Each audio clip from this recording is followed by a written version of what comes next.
Welcome back to the program. Now, the International Monetary Fund's Executive Board has just concluded its routine Article 4 consultation with Zimbabwe. As widely expected, the body has found that the country's economy is in dire straits. A severe drought, very slow reforms process, limited access to foreign inflows, and the ensuing fiscal imbalances all have become unsustainable. And at the same time, borrowing domestically is also becoming unsustainable. These are just the main challenges Zimbabwe is facing.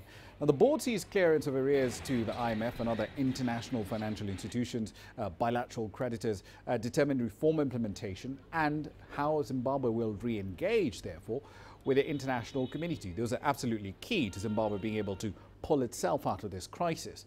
The fund is also cautioning against clearing arrears using modalities, which they say makes the problems Zimbabwe is facing a lot worse. Right then, so let's expand this conversation. Daniel Ranges is live in Washington, D.C., and of course joining us on the phone as well is Farai Mwakutuya. Farai, let's start with you. This document is a pretty damning indictment of the policies from the government in Harare. Has there been any formal response to this particular assessment? Well, Rama, thank you so much. This report just having been released, no official comment as yet, but I can imagine that this will be a big blow to Zimbabwe, which has staked its re-engagement with the international community and its economic recovery basically around the progress that it had been making in implementing a number of reforms that it's been working with the IMF on. We've previously heard the progress that Zimbabwe is making, some of the good steps that it's taken, but when a report such as this is then released, that sort of undoes all that work and will be a massive blow to the confidence of Zimbabwe. But, I've spoken to the finance minister several times before this, and specifically on the IMF engagement and some of the reforms that Zimbabwe is undertaking. And he's been very clear that, Zimbabwe is doing these reforms not to please the IMF or to impress the IMF, but because it is in the best interest of Zimbabwe and Zimbabwe's economy. And so we may expect him, if he wants to defend the Zimbabwe position, that, look, even if the IMF is not happy, Zimbabwe is doing what it thinks is right, and is doing it in the best interest of Zimbabwe. But no comment as yet. But I think given the impact and the significance of the IMF's voice in international affairs, this sort of report will be a big blow to Zimbabwe, Rama. Indeed. Daniel, let's come to you. So the fund describing Zimbabwe's effective real exchange rate as being overvalued, and that's just making the problem a lot worse. But from the fund's perspective, what sort of solutions would they like to see?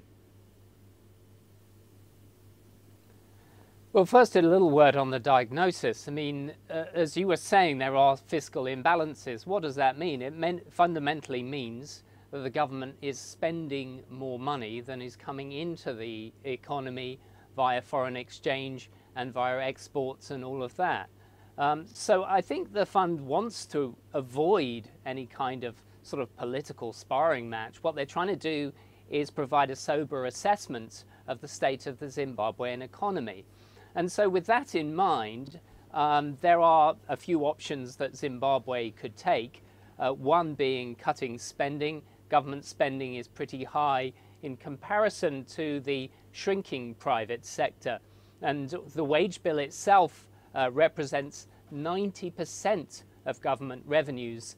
And then they are also concerned about the level of spending on agricultural subsidies, and that may indeed increase as other agricultural sectors demand the same kind of treatment as to those who've been looking at maize and the like. So spending is certainly important, but I think another major plank of the IMF's thinking here is that there does need to be fundamental changes in the way that they approach management of the economy in order to encourage the private sector to once again consider investing in an economy that has been downtrodden for some time.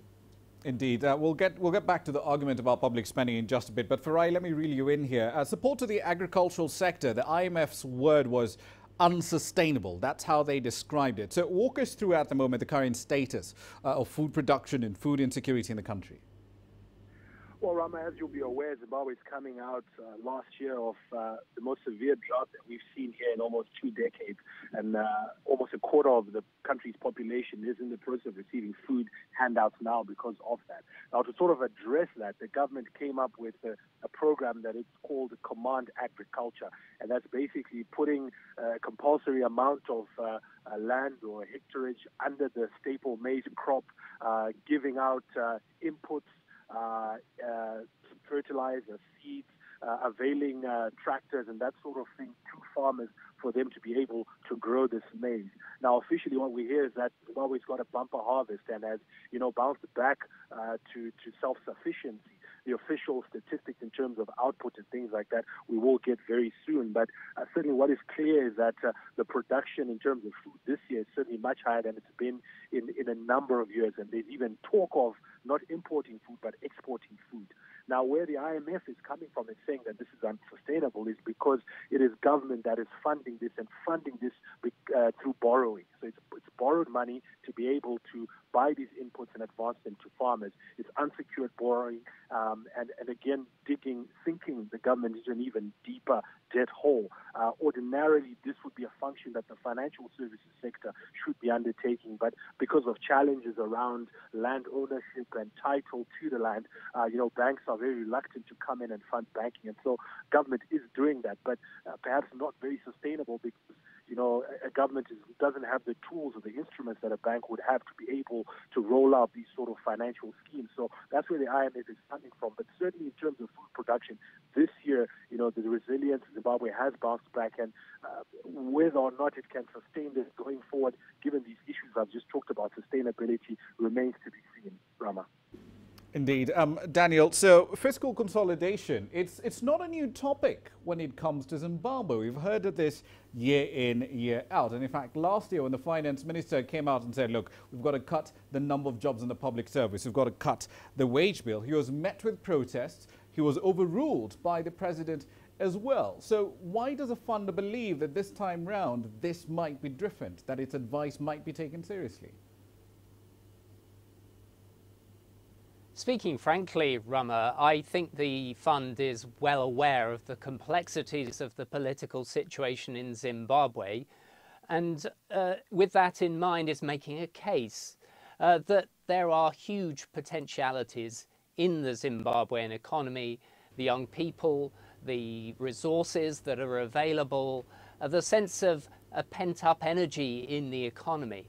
And so they are making a case to say to the government, if you can implement some of the reforms that we suggest, and if you can begin to excite the private sector internationally to begin to think about some investments which could potentially bring huge returns on investment, that is only going to happen if they think that the level of risk is coming down and that the economy is going management-wise in the right direction.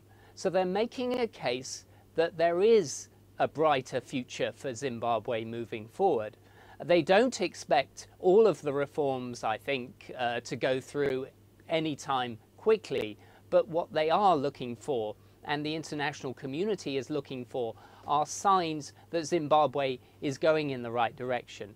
Don't forget that the Zimbabwean government is still in arrears with the World Bank and the African Development Bank. That is a constraint on the ability of the international community to fund top-down borrowing. But at the same time, there is a window of opportunity for private sector borrowing to come here and begin to address some of these issues about investment for the future. Indeed, we'll have to leave it there for the time being. Daniel Rangers, of course, live in Washington, D.C., and Farai Mukutuya on phone there from Harare, Zimbabwe. Gentlemen, thank you for your insights.